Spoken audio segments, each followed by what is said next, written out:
Lakas naman ang loob mo, Epe. Dumayo ka pa rito na nag-iisa. Hindi ako nag-iisa. May kasama akong 3. Niloloko yata tayo nito. Hindi ko kayo niloloko. Ito nga isa eh. Ito pa yung 2.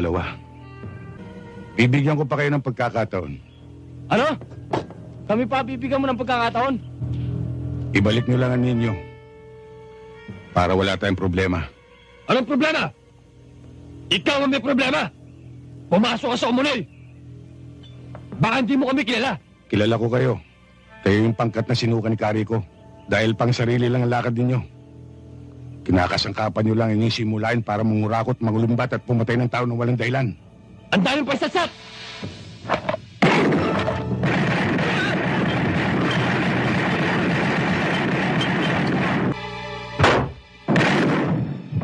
Lord,